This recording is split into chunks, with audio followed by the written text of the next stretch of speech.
Hi, Ben Beeton here. I'm here with part two of the large artwork which I've created, which documents some of the highlights, some of the points of interest that we came across as the Burke environmental expedition travelling from Melbourne to the Gulf. Now, as I said in my last film, the way that I've created this image is they're really more like postcards. To sit down and make a specific artwork about a place takes a considerable amount of time, and when you're on a journey like this in vehicles and not travelling slowly along, and there's so many environmental different themes to look at and discuss, different people to meet, frequently quite a number a day. I found in the early stages that I was simply falling behind by creating the kinds of artworks that you could see at my website, which is www.benbeeton.com.au. So I changed my style and I created this more sort of foreign correspondent postcard sort of style. Each image is A4 in size, and they're that way so they're easy for school kids to print off, and then they can look at the images at the Culture Victoria website and watch the films that go with the image. Sometimes there's a lot of text, sometimes there's not that much, just depending on the circumstances of the day. So in this part two, we're still at the Menindee Lakes, and as I said in my last film, often when you see these circular images, they're highlighting different films actually. So almost every one of these has a related film with locals talking about the environmental issues in the area, such as Menindee Lakes and the environmental impact that certain different groups are potentially going to have on those lakes, which you can learn about in the films. We got to Broken Hill and I went out with National Parks ranger here was telling us quite a lot about what he does, and so you can learn more. Each one of these is a film. Again, Simon Molesworth, who featured in the last film, talking about green energies in this image, and here we can see the impact that grazing animals can potentially have on a landscape. This area was covered in sturt peas, you can see here, and within a day the sheep came in and they're all gone. Here again in Broken Hill, I talked to a senior geologist. You could learn more about him, and I did a range of films there, and absolutely, if you don't watch any other films, watch these ones, because the deep time stories that I learnt were absolutely incredible in this. This is the Mundi Plains, and there's actually uplift here which you could learn about.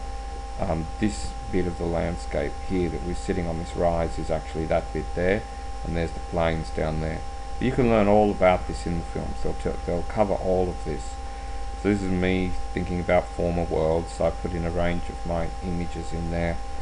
And as you can see, each one is A4 in size, as I keep repeating, so kids can print them off and put them up, stick them together, and they're really meant to highlight different. So I put my photography in there, put some of my drawings in there, but always highlighting the environmental stories that I was able to collect along the way, and the different groups that are doing really good things. The revegetation group in Broken Hill, you can learn more about their work and what they're doing. Now we made it to Mutawinji National Park.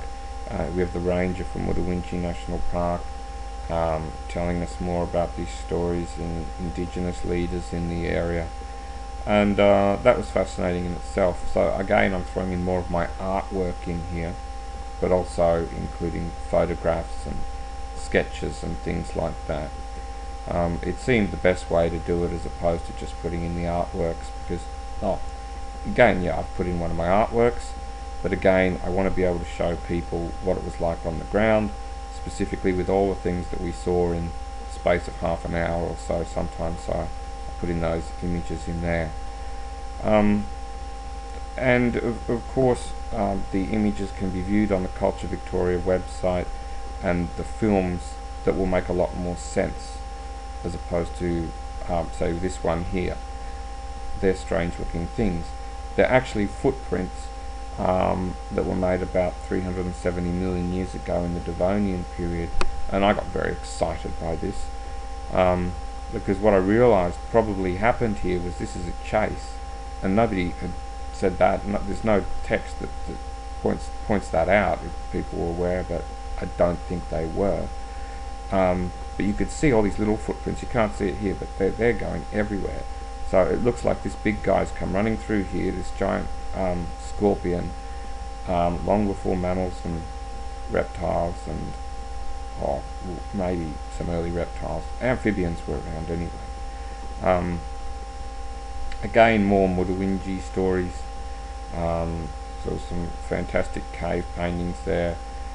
Endangered species in the area. That's one of my drawings. And when the emu bush plants, it's a cluster of them. I drew one of them, put that in there. And different things. This is an image that I made about the evolution of birds. So these recreations here, some of these early creatures that they were found in China, which was at the time part of Eurasia. But I thought I'd put it in anyway, because I got some photos of birds and I felt like putting in something about the evolution of birds.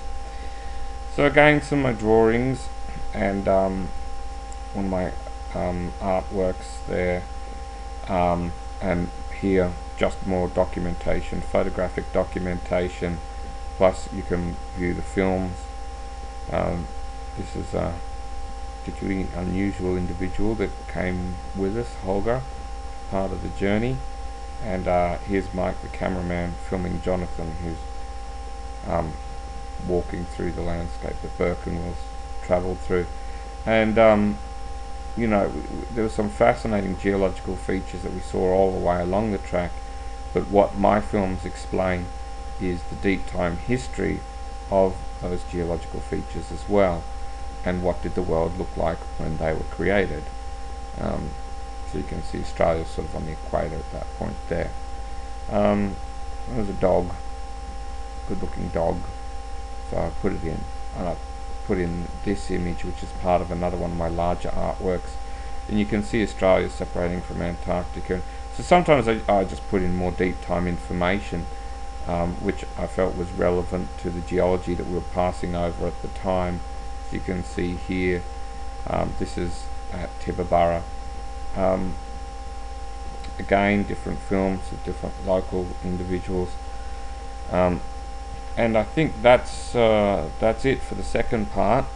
They all join together. They're all A4 in size, and I'll just repeat that the objective here is to create further intrigue in young minds, and instead of perhaps presenting something where we're telling them the full answer or pretending to, this has got more questions than it does answers to it, and that's the reality of the world. So that's another one of the objectives. The A4 size, they can be printed out, joined together. I've done it because no doubt at the schools you've all got A4 printers, and you can join it up as a big long picture, and then view the films that go with the images, and they can all be viewed through the Culture Victoria website that links into our YouTube channel. And that's it for part 2.